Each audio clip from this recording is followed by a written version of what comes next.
am happy to join with you today in what will go down in history as the greatest demonstration for freedom in the history of our nation.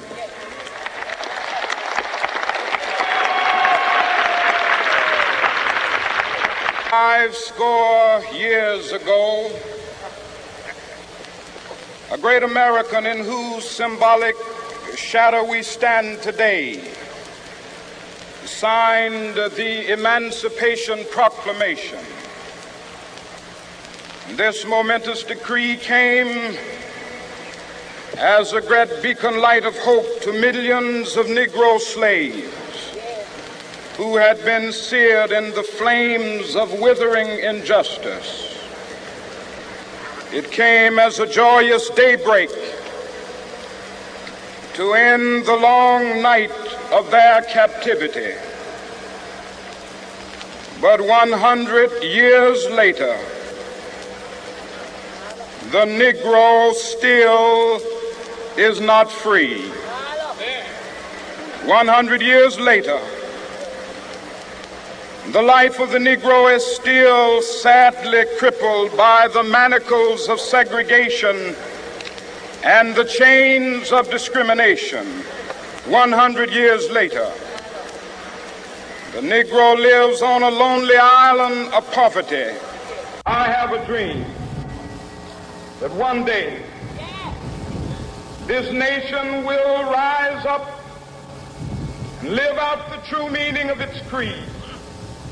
We hold these truths to be self-evident, that all men are created equal.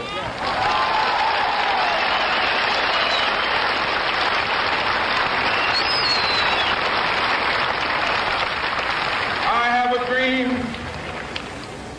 that one day on the red hills of Georgia, the sons of former slaves and the sons of former slave owners will they be able to sit down together at the table of brotherhood. I have a dream that one day. I have a dream that one day this nation will rise up and live out the true meaning of its creed. We hold these truths to be self-evident, that all men are created equal. Let us not seek to satisfy our thirst for freedom by drinking from the cup of bitterness and hatred. Our special guest today is Cortland. Today I'm so excited today about Jeep Talk Now. We cannot celebrate February without celebrating one of the greatest black men that live, who is Martin Luther King. He has some awesome quotes before we get into Jeep Talk. We have an awesome man that is on this program who's making a change. He's making a difference in Durham, North Carolina. And I want to say thank you so much for making a difference. He has an amazing testimony. I want to say to you, I thank you. What brought my attention to you was that your mom shared with me you started a talk show. You started a real talk. Mm-hmm. And what is the name of your real talk? Jeep Talk. Jeep Talk. So tell me, what was the change? What happened? How did Jeep Talk come about? Jeep Talk came about. I was in this really kind of dark space on how I can connect with my followers through Instagram. Mm-hmm. I'm a full-time photographer. Are you? Okay. Videographer. And so you're a full-time photographer, and so I see you have your camera. Mm-hmm. Okay. Yeah, that's one of them. Because I'm a full-time photographer, I was trying to figure out how I can connect with the people through my social media platform, not only through my photography, but how can I get the engagement up on my page? And right now, the youth of today is all about social media, all about platforms. Right. And so I could not understand how to reach people, not only in my age group, but, the younger cats that are coming up, because you only learn from the past. Yeah, that's true. And so you can only learn from somebody else's experience or from a horrible experience. Right. So the Jeep Talk started initially just to give words of encouragement, tell people that you can really do whatever, you can really follow your dream, go all in. Mm-hmm. My grandfather always told me, don't do anything, only fully do everything that you set out to do. So that's what Jeep Talk is about. So when you do Jeep Talk, were you in a Jeep? I am in a Jeep. Yeah, my Really? car, yeah. I looked for it. I couldn't find. Oh, because we need to be friends on Facebook. Where you at? You on Instagram? On Instagram, yeah. I don't really post on Facebook too often. Okay. Instagram And so what's your name on Instagram and Twitter? My name on Instagram is digital.film__, and my name on Twitter is digitalfilm. Okay. You spoke on, this being Black History Month. Yes. This is very important and imperative for Durham, especially North Carolina in general, because out of all the other states in the U.S., North Carolina is the most serious when it comes to Black history. Why? Because a lot of the battles were fought here. Yes. We have a lot of history here with our people working in backer farms and everything. Backer farms. And we have the Black Panther movement was very serious down here as far as healthcare, public healthcare, and so we've had our own pharmacies down here for a while, our own insurance companies. The very first building downtown was actually Mutual, and that is a Black-owned building. And Miss Jewel in the background used to work at Mutual. She sure did. It is very serious, and if you are from Durham, we still have historically Black high schools and elementary schools here in Durham. Hillside with the Hillside is one of them. So it is if you are from North Carolina, if you are from Durham specifically, then you need to take this month very seriously. Exactly. Whites could not get in here. And how they got in here, do you know how they got in here? Tell me so. How they got in here was through the Durham Freeway. When the Durham Freeway was built, that ruined us as Black people. Shared that with me. They ruined us. Yeah, that is serious. They buy just a little piece of land and they keep on going. Once we let them in, they don't know how to stop. Yeah.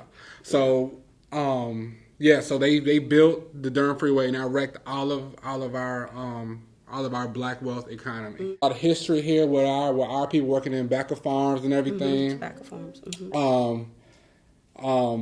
And we have the Black Panther movement was very serious down here as far as healthcare, public healthcare, and so we've had our own pharmacies down here for a while, our own insurance companies. The very first building downtown was actually Mutual, and that is a Black-owned.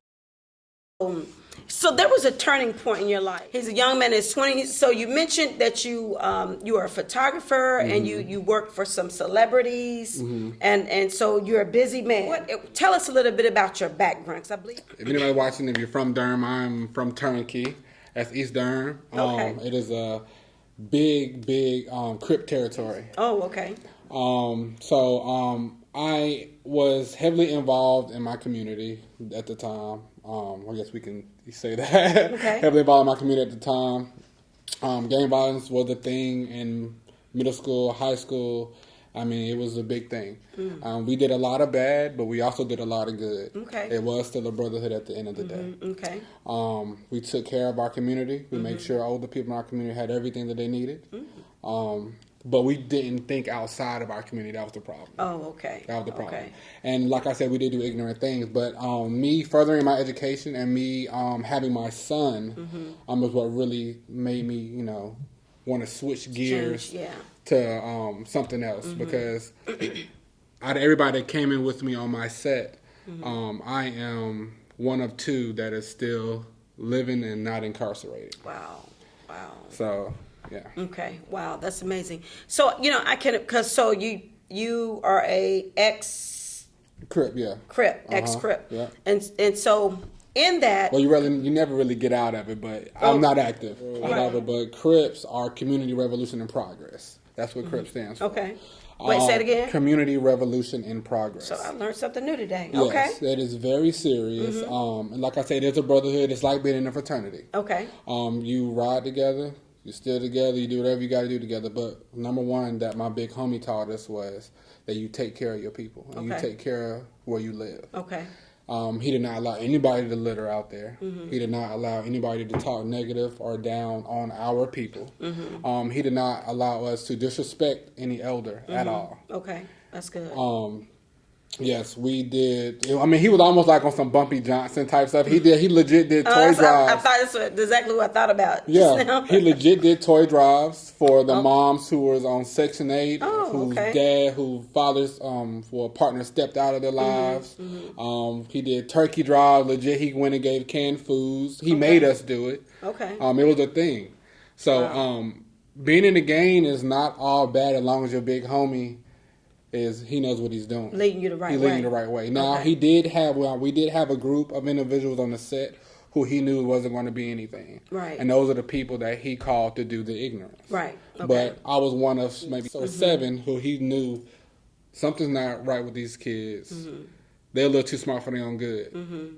He made sure we went to school. Right. Okay. He made sure we was at school. If he knew our break times, he would actually, now I cannot make this up, he would actually walk the trail that's behind Hillside during our break times. What? Yes, and see if one of us was skipping. I mean, it was pretty crazy. It was pretty crazy. Wow, okay. Yeah, my mother knows him. My Okay. mother knows I was very involved in this. So, wow. yeah. But what I want to say to the cats who are trying to get involved with it, for one, I mean, really nowadays, if you are looking for that brotherhood, you can find it anywhere at this point. Back then, you could not. But if you're still wanting to get into it, just make sure you can think for yourself and know how to stand on your own 2 feet. Don't let anybody take advantage of you. Your mind is a very powerful thing, and you don't want that to fall into the wrong hands. Tell us about the business that you're in. You're a full-time photographer. Tell me, what type of work do you do? Marriages, weddings, parties? What do you do? So, I'm a full-time photographer. I do multiple things. I do marriages, weddings. I do engagements. So tell us. So you had a changing moment in your life when you had your son. Right, I had my son. Yes, when I had my son, I realized then that I was like, I don't want to be talking to him through a glass or through a telephone through a glass. I don't want to not be there because I'm getting called out to do something. Yeah. I don't want to be the statistic of a deadbeat dad. Well, my father. I'm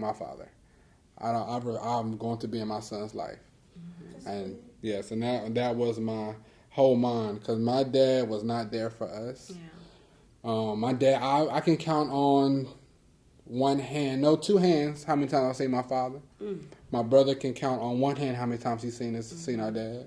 My dad never claimed my brother, but he claimed me. Even after the DNA test. But, he was never around. He was never around. Didn't give my mother no money. My mother struggled, single parent home, different guys coming in the house, because she was looking for love. Right. I saw how not to treat a woman. I saw what not to do as a father. Right. But yeah, my mother is a strong black woman. Oh yeah, I met her. She's amazing. Yes. So is that what pushed you? Is that what led you into the game? You was looking for acceptance? I was looking for acceptance. I was looking for people who will ride with me. Yeah. People you can trust. People I can trust. People that I know that we push the button on something, they pushing the button too. Right. So y'all in it together. Yeah, we in it together. Like, what's that? Bad Boys, we ride together. Yeah. We die together, Bad Boys for life. You got a family who love Bad Boys. There you go. Exactly like that. Okay. Exactly like that. What at this point in your life, at this point, you're a photographer. You've escaped death through gang, and I'm quite sure some of the young men that have passed away, I'm quite sure you had a close relationship with them. I did. And I'm quite sure that leaves a pain in your heart. What is there something that is burning on the inside of you, something that you may have wished you had not done? I mean, something that you're okay with talking about. That you wish that somebody could have reached you and talked to you about some of the things you may have already done. There's a lot of things. One thing that sticks out the most is probably the younger cast that was coming in after me. I really took advantage of them and instead of, I didn't show them the right way, how to move through the streets, which I should have. Because I was all concentrating on myself and trying to get myself into another situation. And so I didn't have the time to sit there and tell them, hey, look, this is how you need to do this. Give them a step-by-step process, and then have a conversation on how to move through the streets. What does that mean? Move through the streets. How to carry yourself through the streets. How to walk with confidence. How to not let anybody take advantage of your mind. You know, not follow. Be a leader instead of a follower. Roads not to go on. People not to beef with. Because there's a lot of families in Durham that have household last names that you just don't mess with. Because you mess with one of them, you got to deal with 50 of them later. I promise you. certain families in Durham you just don't mess with. So I wish I could have told a lot of them that and told them to have an exit plan because it's not going to last forever. There's a awesome quote that you have. Can you share that quote with us? So failure is a fog in which we glimpse triumph. You can only learn from past failures. You can only learn from past situations. You can only learn from past experiences to set you up for your future. Words of encouragement in general. You can, if you have a dream, you need to follow it. Yes, It's super important. Our generation, the millennials, we are super important for the future. Yes. Because we are the generation who brings back our black wealth into our communities. We are the entrepreneurs of all other generations. Yes. We are the cold hard reset. Yes. So it is super, super important that you guys tune into Jeep Talk. You listen to Anita. It's super important. And tell them again how they can follow you. So you can follow me on Instagram on digital.film__. You can follow me on Twitter at digitalfilm_. And my Facebook is just my name, Cortland Galloway. Okay. Yes. And so he's a full-time photographer. You know, there's some women of God out there. You know, we do conferences. So you'll have the contact information. You can contact Mr. Corliss. I'm sorry, I'm calling him his mama's name. You can contact Cortland. Of course, your mama named you after her, didn't she? Yeah, me and my brother, COR everything. Cortez, Corliss, Cortland. Okay. So you can reach out to our brother Cortland with Jeep Talk. He can, you know, he's a full-time photographer. Do you model? Because you say you work for some modeling agencies. No, I do photo work for modeling agencies. No, I don't look that good. Oh. I'm the guy behind the glass. It's that we birth what God has put on the inside of us. You know, I was listening to. I'm very encouraged by a number of the conferences that Les Brown does. You know, and so it's encouraging to when you hear those kind of stories. You didn't have a mother, you didn't have a father. You know, you was rejected. So you go through rejection in life. Right. You know, and you feel like you're not going to make it. What's the use of living? Why even live? But then something happens. Because all of us, because we are created in the image of God and in his likeness. Because every human being, we have something in us. We have a dream. We have something that we're supposed to do to bring forth, to encourage somebody, to make a difference where we are at. So I just want to encourage you, make a difference. Make a difference in your community, as our brother did. He's an ex-drug dealer, ex-gangbanger, but his life has been changed. His life has been touched. God blessed him with Gabriel, with a beautiful wife first. Then God blessed him, Brittany. Then God blessed him with Gabriel. And so now he's on a different path. He's on a different path saying, you know what? I'm a leader. I'm going to make a difference in my generation. To all my brothers and sisters, if you have a dream, follow that dream. Stand on your own 2 feet. Make sure you don't allow anybody into the realm that you are in to mess up anything. So failure is a fog in which we glimpse triumph. You can only learn from past failures. You can only learn from past situations. You can only learn from past experiences to set you up for your future.